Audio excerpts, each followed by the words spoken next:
do we begin to describe a man whom the Prophet ﷺ said that if there was a prophet to come after me, it would be Umar? Where do we begin to talk about a man whom the Prophet ﷺ said, Ya Umar, when shaitan sees you walking down a road, he takes another road. And in another narration, the Prophet said, when shaitan sees you, he turns around and runs. Umar ibn Khatab was the man who when there was rumor of a lady who was speaking to someone behind her husband's back, he just turned around to look at her, she lost her baby.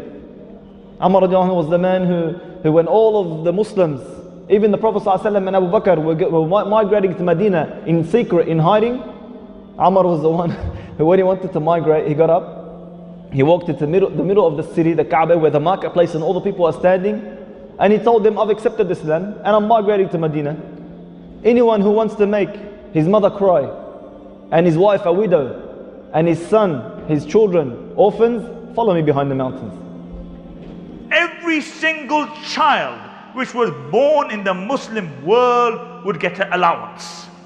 1400 years ago, Umar radiallahu anhu with Abdurrahman ibn Auf, one day they were looking after a group of people. Amazing. So there's a child which is crying.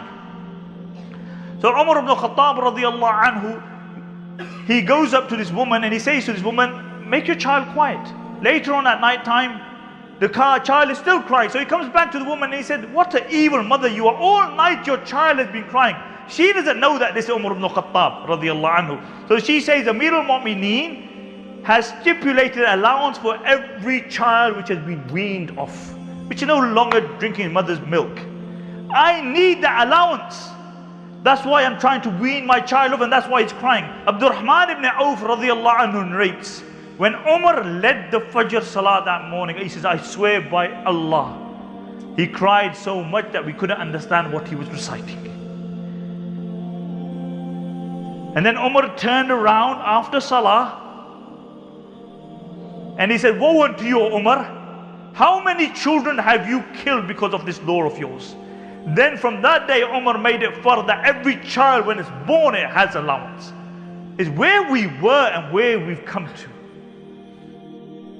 One day, Umar ibn al-Khattab radiallahu anhu decided to walk through the gullies of Medina Munawwara at night. And he was followed by Talha radiallahu anhu. And he walked into one home quietly when no one was watching. And he came out after a little while and he went back. So Talha radiallahu anhu decided to go the following day to that house to see who there was and what happened. And he found there was a very old blind woman there. So he asked her, who came to you last night and why did he come here? She said, I don't know, but it's a man who told me that he will come every so often. He brings me some foodstuffs and he cleans my whole house in a little while and then he goes back. Talha radiallahu anhu says, Subhanallah, this is Amirul Mu'mineen. This is the leader of the Mu'mineen. And he goes himself at night to clean the house of this blind woman and to bring her some food once in a while. This was Umar ibn al-Khattab radiallahu anhu. And you know when Umar radiallahu anhu, when they conquered Bayt al-Maqdis, brothers, Jerusalem, the head of Christendom, the city of the Anbiya, when he received the keys to Bayt al-Maqdis, a great honor bestowed upon the Muslims, he called for his companion Abu Ubaidah ibn al-Jarrah. He says, all of this is because we kept away from sin. And Allah's going to ask us, what have we done to serve this deen after the Prophet ﷺ, and how little we have done. And him and Abu Ubaidah, they went behind a tree and they both started to weep. How little we have done. They conquered Jerusalem, brothers, subhanAllah. In 10 years, the Roman and Persian Empire had been defeated. The two superpowers of the day. Umar, the son of Al-Khattab. Al-Khattab, his father, was a very harsh, rough man. And he used to treat Umar very roughly, very harshly. And he used to make Umar work as a shepherd. So he would spend his days minding the camels and the goats of his father, Al-Khattab. But Umar radiallahu anhu was a very intelligent man. He was one of the few Arabs who knew how to read and write. They were illiterate people. Even the Prophet sallallahu alaihi wasallam, he was not literate. But Umar was one of the few who was able to read. And he was well versed in poetry. And he was a noble. and dignified amongst Quraysh. And for this reason they chose him to be their ambassador. In the time before Islam, Quraysh would send Umar ibn Khattab to be their delegate, their ambassador, to meet with the other tribes, to meet with other nations, to represent Quraysh. He was also a wrestler. He used to wrestle in the festivals, because Umar ibn Khattab radiallahu anhu was a large man, a big man. He was tall and muscular and strong. He was so tall and so big, it looked as if he was riding when everyone else was walking. He says he engaged in all the vices. He was a person who worshipped idols that he carved with his own hands. And he was a person who was involved not only with alcohol but even with women. And then as he grew up, he was well respected in Quraysh because he was a businessman and he earned a lot of his wealth. So at a young age, not only was he wealthy and eloquent, but at the same time he was quite feared because of his power and might in Quraysh. When Muhammad sallallahu alayhi wasallam presented Islam to the people of Mecca, Umar ibn al-Khattab radiallahu anhu was one of those youth who used to constantly listen to the older people saying, we need to eradicate this man, we need to get rid of this man. This is what they used to say. So the young people used to all talk to each other, who is going to do this? And each one would say, I will do it. This one would say, I would do it. But no one would actually end up doing it, because they were upset that Muhammad sallallahu alayhi wasallam was telling them that what your forefathers have been doing is wrong, and what I have come with is actually correct. Don't worship me, but worship my maker and yours, who is Allah. So they could not understand what is the catch. Normally Quraysh, anyone who tried to say someone else was bad, it was because they had their own agenda.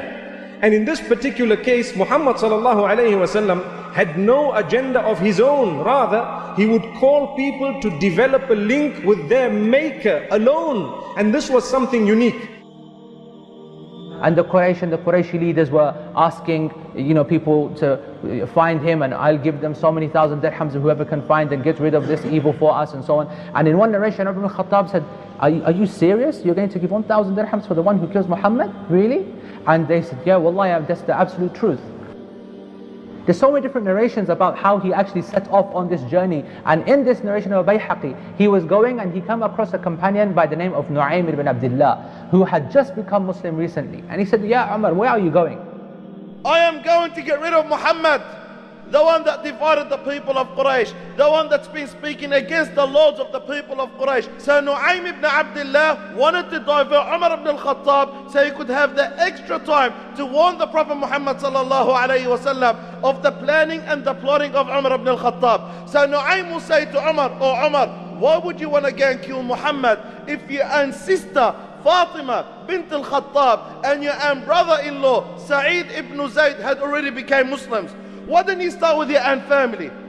And that was the biggest shock in the life of Umar ibn al-Khattab, to know that his own sister Fatima and his own brother-in-law Sa'id became Muslims when he did not even know anything about that. At that very moment, the Prophet Muhammad sallallahu alayhi wasallam had sent Khabbab ibn al-Arat, teaching them the new revelation of Surah Taha. While Umar ibn al-Khattab will arrive to the house of his brother-in-law and his sister, he will hear some whispering of the Quran Kareem. And then he starts to bang and knock the door. They will ask, who is it? So he says, it's me, Umar. And that moment, everyone in the household became petrified and scared, including Khabbab ibn al-Arat, in which he went and hid in one of the rooms. And Umar ibn Khattab will barge into the house and will see his sister and slap her severely, that she goes on the ground. And then he starts to hit and strike his own brother-in-law. And his sister's trying to stop him. Until that moment, Umar ibn al-Khattab gazed and looked at his sister and he saw her bleeding. So he became sympathetic and he regretted what he done towards his sister and his brother-in-law. So he stopped and then he sat down. And there was a piece of paper that had verses of the Quran Kareem written on it. He came to touch it. So his sister told him, no, you are impure. She said to him, you need to make ghusl. So he went and had a shower. He came out of his way just to read those words. And then he grabbed that piece of paper in which said, Taha, we did not reveal the Quranic Kareem upon you to become a burden. It is a revelation from the one that created the earth and the heavens. Allah subhanahu wa ta'ala, Ar-Rahman, the most gracious, made istiwa on the arsh. To Allah Azza wa Jal belongs what's in the heavens and what's on earth and what's in between them and what's beneath the ground. When he read those verses, he was astonished. And then he said, what kind of words are these? Someone that says words like these must be worshipped alone. Where is Muhammad? Why? I want to become a Muslim. So Khabbab ibn al-Arat will come out of his hiding and he'll see Umar ibn al-Khattab and he'll say to him, by Allah, the messenger of Allah made dua to Allah a few days ago. Oh Allah, honor Islam. One of the two Umars, Umar ibn al-Khattab or Amr ibn Hisham. And Allah Azza wa Jal loves you, O Umar. That's why Allah accepted the dua of the Prophet Muhammad sallallahu alayhi wa sallam. Take me to the messenger of Allah. I want to meet Muhammad. I want to embrace Islam. He then went to the house near Safa where the Prophet ﷺ was staying with his companions. And there's Abu Bakr there and Hamza was there and so on and a few other people. As he was walking, he was twirling his sword, you know, like he does, you know, big man, strong man. And he was walking very confidently and so on. And they saw him coming in the door. They were shocked and scared. And oh my goodness, it's Umar ibn Khattab coming. What we're going to do, what we're going to do. And here he's coming, walking down and he comes up to the door and knocks on the door and so on. And then Hamza says a very famous statement. He says, let him in. If he's come for khairan, then we will be the best that one can possibly be with the guest.